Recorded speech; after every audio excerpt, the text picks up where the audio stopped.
6월 11일 목요일 이하준 목사의 은혜 나눔 채널 여러분 안녕하세요. 반갑습니다. 찬송합시다. 286장 주 예수님 내 마음에 오사 우리 1절 4절 찬송합니다. 날씨 더워졌죠. 아우 뭐 이거 상당히 근데 이제 비가 좀 오니까 좀 나은 것 같은데 아유 그래도 뭐 이거 장마철이 시작이 되는 건가요?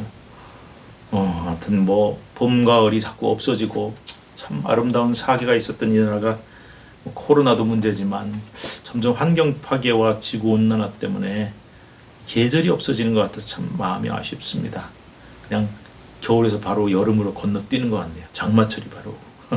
자, 뭐 푸념 그만하고 자 좋은 일만 봅시다. 뭐 안 되는 일, 답답한 일, 아쉬운 일 보면은 끝이 없어요. 자, 우리 286장 1절 4절 찬송합니다.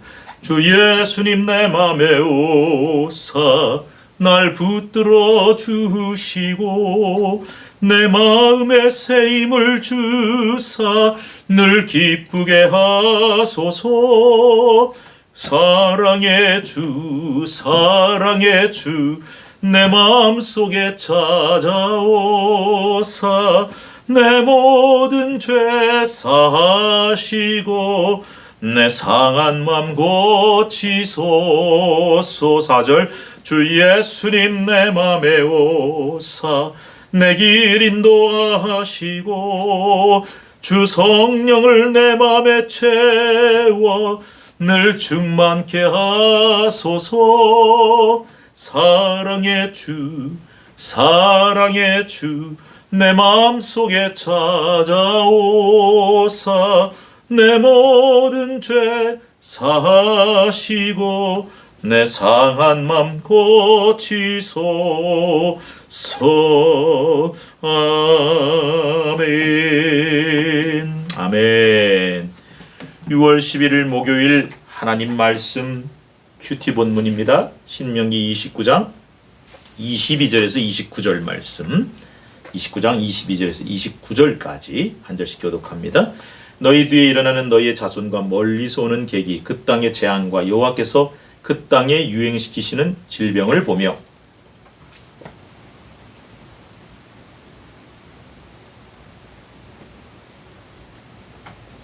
여러 나라 사람들도 묻기를 여호와께서 어찌하여 이 땅에 이같이 행하셨느냐 이같이 크고 맹렬하게 노하심은 무슨 뜻이냐 하면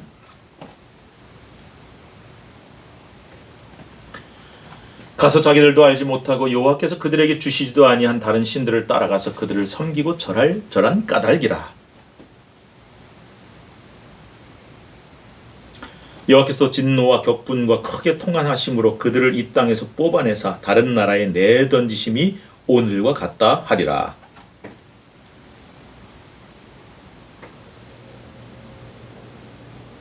아멘.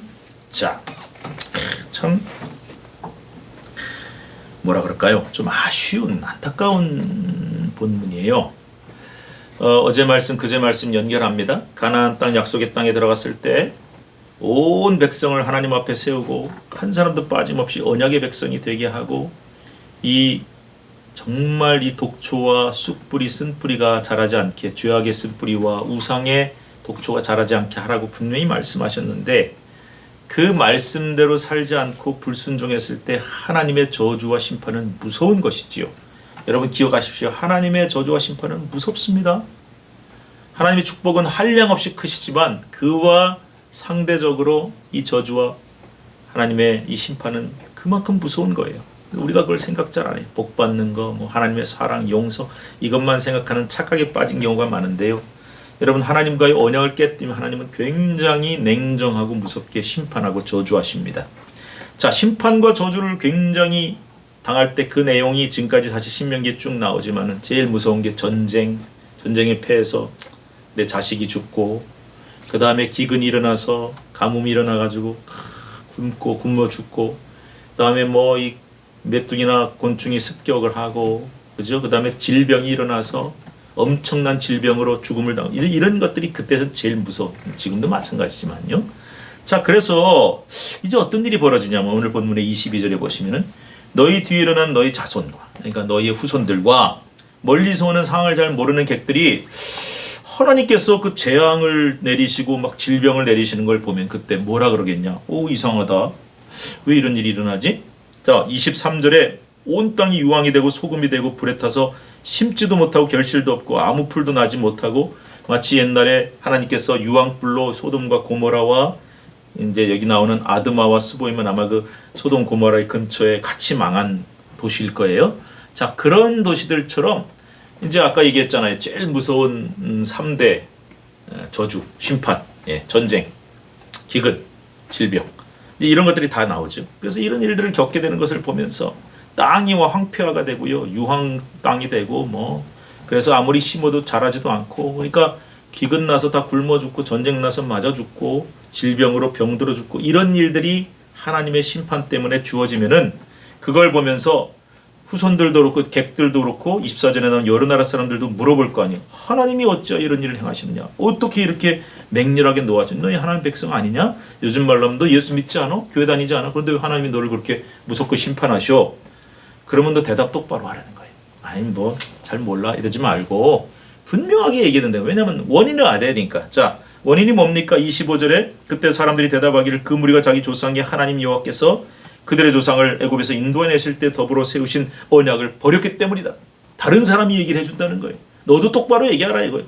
하나님 앞에 죄지어서 이런 꼴을 당한다. 하나님께 심판을 당한다. 좀 알고 깨달으라는 거예요. 가서 자기들이 알지도 못하고 여호와께서 그들에게 주시도 아니한 다른 신들을 따라 섬기고 절한 까닭에 저 하나님의 백성 하나님의 사랑받던 선민 이스라엘이 심판을 저렇게 철저하게 당하는 것이다. 너희도 똑바로 알아라. 너희도 인정해라. 이러므로 여호와께서 27절 이 땅에 진노하사 이 책에 기록된 모든 저주대로 재앙을 내리셨고 진노와 격분과 크게 통한하심으로 뽑아내 그들을 이 땅에서 뽑아내. 여러분 28절에 나온 얘기 굉장히 중요합니다. 그들을 이 땅에서 뽑아내서 다른 나라에 내던지신 것이 오늘과 같다라고 말씀하고 있어요. 하나님은 아픈 마음으로 그러나 그 죄악을 심판하기 위해서 통안의 마음으로 분통히 여기시면서도 마음 아파하는 마음으로 그들을 뽑아버려. 여러분 가나안에 7족속이 살고 있었잖아요. 원주민들이.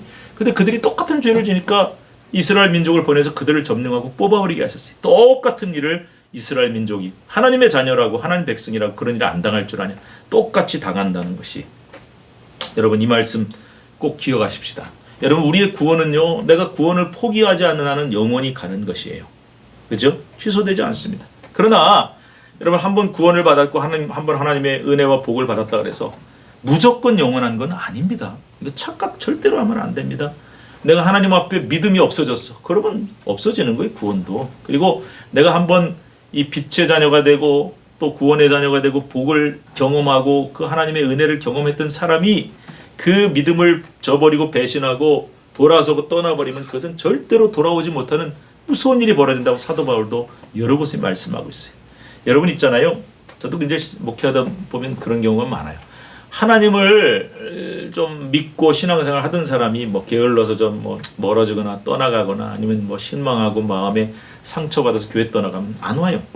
정말 오기 쉽지 않아요. 그런데 차라리 예수 알지 못하고 믿지 못하던 사람들이 받아들이긴 힘들지만은 그런 사람이 오히려 더 쉬워요. 자, 그래서 우리에게 무엇을 말해줍니까? 여러분 복 받았다고 무조건 그 길이 계속되는 게 아니에요. 우리가 복 받는 사람답게 살아야 되고 복받은 사람답게 하나님 앞에 순종하고 복받은 사람답게 하나님 기뻐하시는 삶을 살아야 그 길을 영원히 갈 수 있는 것이죠. 여러분 우리 신앙은요 100m 단거리 견주가 아닙니다. 42.19 아니 평생을 달려가야 될 먼 길입니다. 그 길을 힘차게 꾸준히 걸어가면서 하나님을 기쁘시게 하고 복받는 삶이 돼야지 우리가 어영부영 정말 한번 복받았다고 그거에 그냥 취해가지고 그것에 잘못 착각에 빠져가지고 이 잘못된 길로 가서는 안 된다고 말씀하세요. 여러분 어제 말씀하고 연결해 봅시다. 죄악의 어떤 독초, 죄악의 쑥뿌리, 쓴뿌리가 우리 안에 자라기 시작하면 은혜를 다 잡아먹습니다. 요즘에 그 어디 가서 그런 얘기를 들었는데요. 옛날에 그 개구리 중에 황소개구리가 있었죠. 이거 뭐 식용으로 한다고 어디서 수입을 했는데 이놈이 그냥 개구리도 잡아먹고 뱀도 잡아먹고 뭐 붕어도 잡아먹고 완전히 쑥대밭을 만들었는데 지금은 모르겠어요. 소탕전을 해서 그런지 많이 없어졌다 그러더라고요. 이 완전히 생태계를 파괴하는데요. 근데 이제 그 뭐 미국이나 이런 데서 가지고 온 여러 가지 이유로 뭐 엉겅퀴 종류 이런 거요. 여러분 지금 산에 가면요. 이 외래산 것들이 굉장히 많은데요. 이건 무섭습니다. 얘네들이요. 막 엄청 빨리 자라요. 우리나라 거보다 막 몇 배 빨리 자라는데 생명력이 강해가지고 뿌리를 막 해서 다른 생물을 다 죽여버려요. 여러분, 이게 죄예요. 우리 좋은 마음밭에 들어와서 이 뿌리가 내려지면요 무섭습니다. 완전히 다 죽여버려요. 우리 좋은 마음을 다 갉아먹고 우리의 이 죄만 싹트게 하고 열매 맺게 하는 아주 무서운 이 생명력과 번식력이 있어요. 그래서 여러분, 절대로 내 안엔 요만큼이라도 죄악의 씨앗이 떨어지면 안 돼요. 여러분, 쓴뿌리, 또 쑥뿌리, 독초 이런 거 절대 자라서 이렇게 뽑혀버리는 일이 없도록 우리는 영원히 이 길을 열심으로 걸어가고 변하지 않고 걸어가야 되겠습니다. 하나님을 영원토록 기쁘시게 하는 저와 여러분 될 수 있기를 주님의 이름으로 축복합니다. 우리 주여 한번 부르시고 간절한 마음으로 기도합시다. 주여, 영원히 복받는 인생 되게 없어서 하나님 기뻐하시는 삶을 영원히 걸어가게 없어서 주님 실망시키지 않게 하시고 뽑혀버린 일 없게 하시고 순종하고 절대적으로 말씀대로 살게 없어서 기도합니다. 주여, 우리를 영원토록 주님을 기쁘시게 하는 삶을 살 수 있도록 도와주시옵소서. 아버지, 순종하고 또 순종하겠습니다. 영원히 이 길을 기뻐하며 걸어가면서 하나님을 기쁘시게 하고 하나님 복받는 길을 걸어가기를 원합니다. 주님, 죄악의 아버지 독초와 쓴뿌리가 우리 안에 들어오면 아버지 하는 우리는 정말 다 죽고 맙니다. 주님, 다 과감하게 지어버리게 하시고 정결하게 하시고 하나님이여, 우리 안에 진정한 믿음과 감사와 기쁨과 은혜의 아버지 씨앗만 뿌려지고 그것이 열매 맺는 삶 되어 영원토록 하나님을 기쁘시게 하는 저희 될 수 있도록 주님 도와주시옵소서. 함께하여 주시옵소서. 단거리 경주가 아니라 영원토록 하나님께 복받는 인생을 평생 걸어가는 저희들과 저희 가문 될 수 있도록 주님 도와주시옵소서. 예수님의 이름으로 기도하옵나이다. 아멘. 주님의 이름으로 축복합니다. 오늘도 행복하시고 내일 뵙겠습니다. 샬롬.